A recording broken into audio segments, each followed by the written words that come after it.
안녕하십니까. 지표로 보는 미국 시장의 권혁태입니다. 24년도 12월 첫째 주 보도록 하겠습니다. 일단 지난주에 발표된 지표 중에 가장 중요한 건 M2 지표입니다. M2 지표가 말씀드린 것처럼 좀 내려올 줄 알았는데 전혀 반대로 그냥 꾸준히 밀어 올리고 있습니다. 시장을 유동성을 어떻게 그냥 내버려 두려나 봅니다. 바이든 정부도 그렇고 트럼프 정부도 그렇고 지금 계속 돈을 쓰겠다고 하고, 그래서 인플레이션이 나오고 금리에다가 관세에다가 그렇게 할 것으로 지금 다들 보고 있다가 트럼프 행정부에서 지금 관세도 조금 물러서는 면이 보이고, 그러면서 채권 금리도 좀 내려오고 그런 과정입니다. 그런데도 어찌되었든 중요한 건 이 유동성 지표가 계속 증가하고 있다는 겁니다. 유동성 지표가 증가를 하면 시장이 내려올 일이 없죠. 돈을 계속 풀어주겠다는데 그걸 아무튼 지금 금융자본주의의 핵심은 M2입니다. M2 이거에 대한 가치를 결정하는 게 금리고, 이게 아무튼 금리가 내려가면 돈 가치가 형편없어져서 가격은 무지막지하게 올라가는 그런 게 제일 기본 구조입니다. 아무튼 M2가 늘어나서 당분간 침체나 급락은 없다. 이 정도로 제일 큰 지표가 좀 양호하게 나왔습니다. 다음으로 레더북 소매 판매 지표인데요. 이게 상승률이 올라가야 기업들 이익도 증가하고 그런 현상이 나오는데 지금 조금 줄었습니다. 중요한 건 이제 M2 유동성을 계속 공급했는데도 이게 줄었다는 거고요.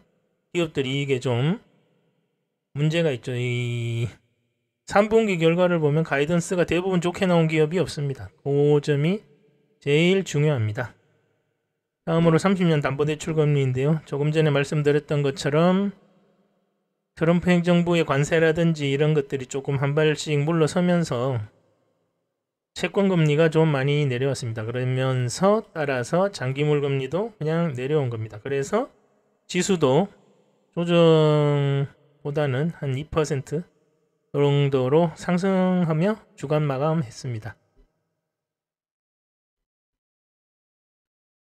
다음으로 케이스실러 대도시 주택가격인데요. 보시면 드디어 0.2까지 내려왔습니다.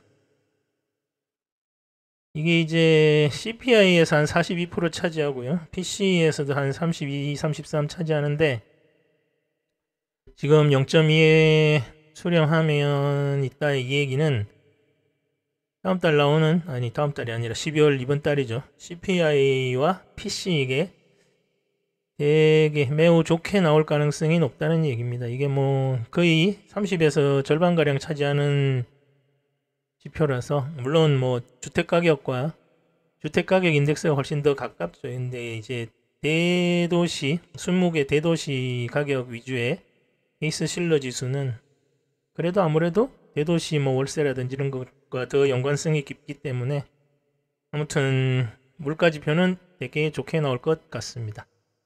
다음으로 연속 실업수당 청구 건수인데 매달 거의 매번 말씀드리지만 AI가 계속 지속적으로 단순 노동 쪽을 대체하고 있기 때문에 계속 꾸준히 증가할 수밖에 없는 지표입니다. 지금 여기서 뭔가 다른 게 나오려면 아예 AI의 생산성이 폭증해서 사람들 일 안 해도 먹고 놀고 거기에 대해서 자금은 돌아가게 정부에서 맞춰주겠죠. 그러면 문제 없이 되는 거고, 아니면 AI가 생산 향상이 아주 늦어져서 이 정도로 계속 꾸준히 흘러가게 되는 거죠. 그러면서 나중에 이제 천천히 맞춰가는.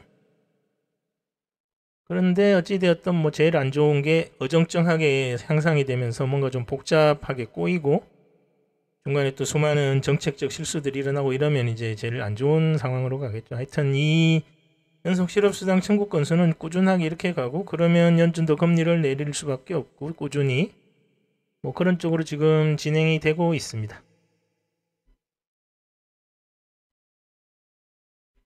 네, 그리고 다음으로 기업 이익인데요. 기업 이익이 0%입니다. 이게 0%면 지금 현 상황에서 주가가 상승할 이유가 없는 거죠. 이제 제조업도 침체는 계속 중이고 정부 지출로 버티고 있는 상황인데, 버티고 있다는 말보다는 정부 지출로 계속 뭐 경기를 호황시키고 있죠. 이제 지속 불가능한 상황이라고 이제 다들 인식은 하고 있지만, 뭐 어떻게든지 뭐 지금 크게 사고 날 일은 없으니까 그렇게 지금 가고 있습니다. 그렇지만 기업 이익이 0%면 주가 상승도 없다는 거. 다음으로 GDP인데, GDP는 계속 늘어나고 있습니다. 미국은 뭐 정부 지출도 다 GDP에 포함된다고 하니까 결국 뭐 민간 쪽은 별로 안 좋고 빅테크 7 쪽으로만 집중이 되고 나머지는 계속 그냥 뭐 지금 좀비 기업도 되게 많고 그런 상황입니다. 그리고 정부 주도로 계속 서비스와 자금 유동성으로 지금 시장이 흘러가고 있습니다. 그래도 GDP는 이 정도면 되게 좋은 거죠. 그러니까 정부 지출이 얼마나 엄청났는지를 대략적으로 알 수 있을 것 같습니다. 다음으로 PC 물가인데요. PC는 다음 달은 뭐 좀 좋게 나올 것 하지만 지금은 연말 연시를 맞아 일시적인 것으로 보고 있긴 한데, 부동산도 지금 계속 내려가고 있고 에너지도 석유도 내려가고 있고 음식도 거의 뭐 비싼 상태에서 옆으로 행보하고 있습니다. 중요한 건 상승률이 줄었다는 거고, 지지난번인가 수입 물가 계속 상승해서 이 정도 어느 정도는 상승할 수밖에 없다고 말씀드렸고, 그래서 지금 뭐 지금도 다음 달, 이번 달, 12월 잡고 이번 달은 12월 달 정도 되면 뭐 좀 안정화될 것으로 보여집니다. 데이터가 그렇게 나오고 있습니다. 그리고 지금 전체적인 작년보다는 좀 올라갔는데 연말 연시 이런 효과 때문일 것으로 보고 있습니다. 어떤 특정한 구조적인 데이터는 나오지 않았습니다.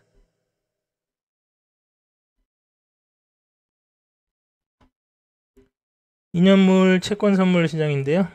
말씀드린 것처럼 트럼프 행정부에서 조금 물러서면서 금리가 좀 내려왔습니다. 그리고 지금 그 덕분에 지수는 살짝 올라가면서 마감했습니다. 나스닥 선물이 약 500포인트 정도 올랐고요. 금리는 좀 내려왔습니다. 장단기 금리가 워낙에 장기 금리가 급격하게 내려오면서 장단기 금리 역전이 살짝 일어났다가 주말에는 2년물은 4.12 정도, 프리마켓으로 그러니까 애프터마켓이죠. 미국 기준으로는 4.16, 우리 10년물은 4.17 이 정도로 다시 정상화되면서 마감을 했는데, 지금 뭐 금리 쪽도 다시 계속 비슷하게 가고 있습니다. 2년물과 10년물 금리가 비슷하게 가고 있다는 말씀이었습니다.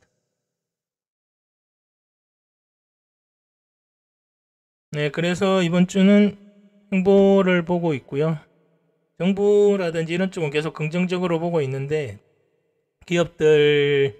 민간 기업들 측면에서 별로 이렇게 좋아 보이는 데이터가 나오지 않고 있습니다. 그래서 연말 연시라 뭐 조금 상승할 수도 있는데, 지금은 일단 행보로 보는 게 맞는 것 같습니다. 시장은 소폭 상승하며 마감했고요. 유동성이 지속 공급되면서 뭐 연말연시 소비가 늘어나고는 있습니다. 그리고 주 후반 들어갈수록 트럼프와 뭐 캐나다 이런 쪽 여러 국가의 정상들이 모여서 협상을 하고 있죠. 그래서 뭐 인플레이션이 크게 일어나기는 힘들 것 같다. 채권 금리도 그래서 좀 내리고 그런 상황입니다. 기술적으로도 뭐 10년물 4.5, 2년물 4.3 그 정도에서 터치하고 내려오고 있습니다. 그리고 뭐 워렌 버핏 얘기 요즘 많이 하는데, 뭐 제가 아는 이분은 전통적인 무위험 수익과 리스크 프리미엄을 4대6, 6대4 여기서 왔다 갔다 하는 분이고요.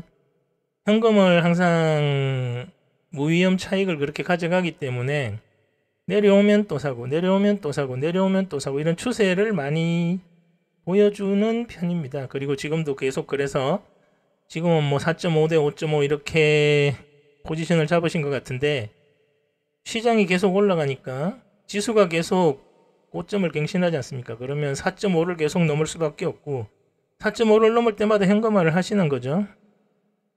뭐 이 부분의 능력은 뭐 타의 추종을 불허하니까 말씀 뭐 그렇고 그냥 아는 면에서만 보면 그 부분은 확실합니다. 그냥 전통적인 6대4, 4대6 요즘은 뭐 7대3, 8대2까지도 보는 분들도 많죠. 예, 그리고 다음 주는 PMI 구인자 관련 실업률 지표 이렇게 발표가 될 예정입니다. 보호무역 회기까지 해가지고 기업들 실적은 좀 낮아질 것으로 보고 있고 PMI는 연말이니까 좀 좋게 나오고 구인자 관련해서 이 부분도 좀 안 좋아질 것들. 그러니까 이제 계속해서 AI로 대체되면서 지금 그런 쪽으로 시장이 흘러가고 있습니다. 중요한 거는 기업 이익 전망치가 가이던스가 계속 안 좋다는 것과 기업들 이익이 0%에 근접했고 그래서 민간 기업들 뭐 EPS가 올라가기 힘들겠죠. 그래서 이번 주는 횡보로 보고 있습니다. 네, 감사합니다.